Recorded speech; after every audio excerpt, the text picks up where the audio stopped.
Everyone. Today we are going to learn how to do the double crochet. So what you want to do, we'll just jump right on in, because if you've seen the first two videos, we worked on the chain stitch and the single crochet. So what you're going to do is work a chain. 7, 8, 9, 10. I believe that I have 10 here. So we're working a little bit faster because if you're working on the double crochet, I'm assuming, have already watched the videos or know how to do the chain stitch and the single crochet. So what we're going to do here, when you're working the double crochet pattern, when you start out on your chain stitch, remember you're going to be working on when it comes to your foundation stitch, you're going to work in these back ridges right back here to keep it that nice uniform braid when you have your finished product.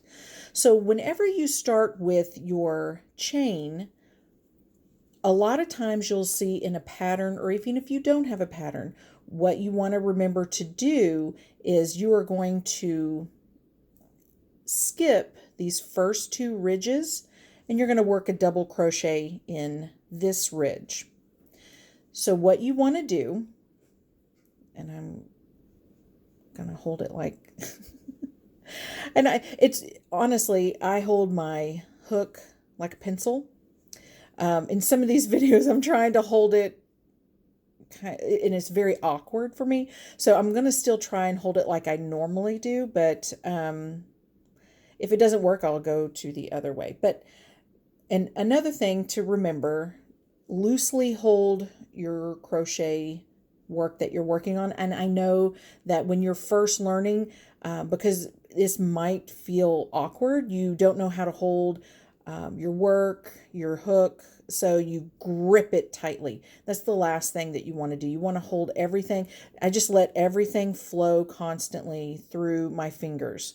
It keeps you from getting hand cramps and just keeps your work kind of even and not where it kind of might, instead of a straight pattern, it might have a wave to it, and that's not something that you want to do with your work. So I'm working with a bulkier yarn and a larger hook today just for video purposes. A lot of times you may use this like the bulkier yarn in either a hat, scarf, a blanket, honestly, anything. It's a great yarn to use, and I'm using an in hook today, and I like to use the aluminum. Some of them you have to be careful if this has a tendency to snag on some of your yarn, so just something to keep in mind when you're looking for new products. So what you're going to want to do, and I may have to hold it the other way. So you're going to skip those two first ridges and you're going to go into this ridge right there. So what you're going to want to do with the single crochet, remember you went in from the front to the back, yarn over and pull up. Now, before you do the front to the back, you're going to do what's called a yarn over, which basically means you yarn over your hook. So once you have yarned over, with the yarn over on the hook, you're going to go through that back ridge. So once you go through the back, you're going to have these 3 loops. You're going to yarn over again, and you're going to pull through just this one ridge that you went through. And when you pull up, you're going to have 3 loops on your hook. You're going to yarn over, draw through 2, yarn over, draw through 2. So let's do it into the next ridge. And honestly, since this is the foundation, I'm going to skip the next ridge and go into this one, so that way your work doesn't end up curling on you. And it kind of would go into like a C formation, and you want to keep it straight. So you're going to skip this ridge and you're going to work into the next one after.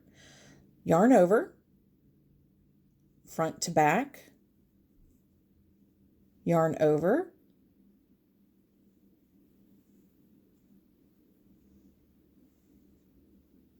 yarn over, pull through 2, yarn over, pull through 2. And a lot of times when I'm working, I just really work my wrists more than anything. So I'm going to skip this ridge, work into the next ridge.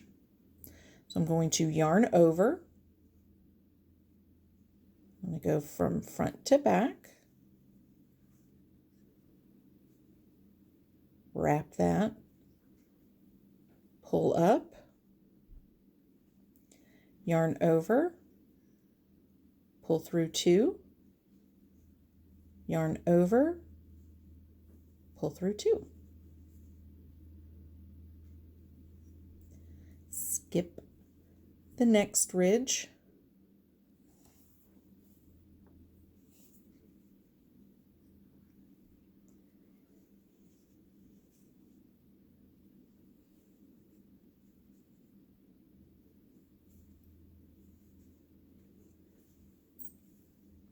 Now, out of personal preference and also depending on what your pattern calls for, you don't have to skip the ridges, but just to keep it from curling, it might be a good idea.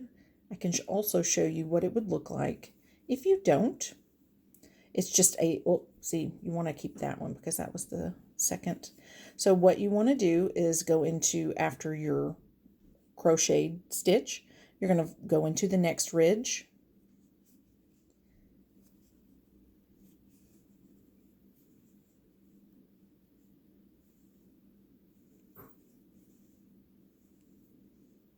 To the next ridge. So you won't be skipping on this. So you'll see how the work is a little bit closer together, but it can have a tendency to curl on you. So depending on what pattern you are working with, if you have to do 10 across, what you would do is chain 20 and then chain 2 more. So you basically have 22, because remember, when you are using the chain, that first one on the end is just for row purposes, this one. So you would double crochet into the third chain from the hook, and then you would skip a ridge and you would double crochet into the next one and follow the whole line across until you have your 10 double crochets, and you would just count them, the 1, 2, 3. You won't count this one right here because that's not technically a double crochet. Some patterns will tell you from here on out, this counts as a double crochet. So there's things that you have to keep in mind, but just for learning purposes, don't count it as your first double crochet. So you've just finished your first line, and this is what it'll look like. So you have your foundation chain down here, and then you have your working braid chain at the top. So when you want to go to your next row, so we've just finished row 1, your chain is your foundation, so it doesn't count as a row. So you've just finished your first row, so now you are going to chain 2,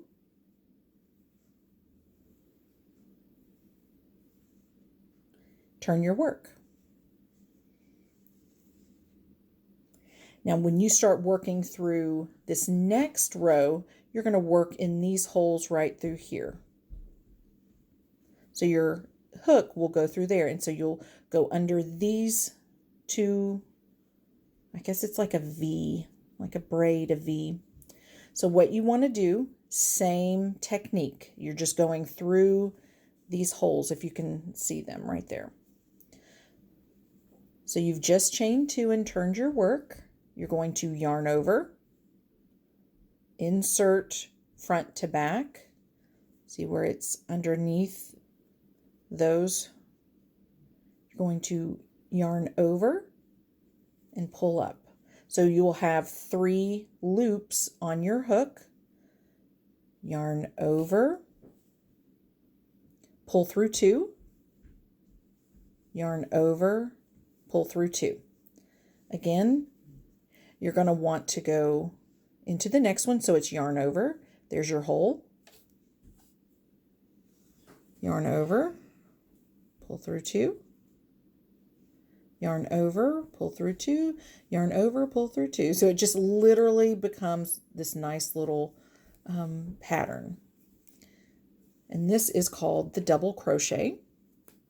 And what I also like, if you're working with a ball, right now I have just in a pottery bowl, but normally I use my actual yarn bowl, but my bulky yarn is a little bit too big for it, so I just grabbed a kitchen bowl. To keep your yarn from rolling all over the table, the floor, off the couch, underneath your chair, it's best thing to consider using a bowl. And so it just turns nicely in the bowl and it won't go all over the place. See, it just keeps it in place. I also have a yarn roller, or it binds it or creates its own skein, but I didn't do it for this one. So now you're at your end. Remember, you don't count the turning chain. So you'll go into that last stitch. And there you have 2 rows. And see, remember, I didn't skip those ridges, and see how it's kind of, it's straight, but it has just a little bit of a turn. When you have a smaller skein, such as a 4-ply, that sort of, you'll really see it curve if you don't skip. Personal preference, it's whatever either your pattern calls for, or what you like to do with your own, I guess, your pattern. So this is your double crochet, and you can just go back and forth and back and forth. And as we upload more videos, we'll be able to incorporate a lot of the single crochet and double crochet into different patterns, because really crocheting is manipulating those 2 stitches, because you have triple crochets and half crochets, and crocheting in the front post, in the back post, in the front loop, in the back loop. So there's a lot of ways. It's just manipulating the stitch. If you get this down pat, you can really work a lot of great patterns. So stay tuned. Our next video that I'm going to do is learning how to crochet in a round, because if you want to make a hat, it's the foundation, such as I have a few hats here, and I'll introduce those as well in, and see, this is all single crochet. This is where you would start crocheting in a round. So this is what we're going to learn to begin your crown, and then you can make hats. I know that's really, really close, but once we start going, then you can learn, and honestly, you can have a hat made in an afternoon. They run really quick. But these are great when you use your bulkier yarns to make blankets and scarves and stuff. So once we get the stitches down, we'll start working on some patterns. So have a great day, and if you have any questions, just let me know. Talk to you later.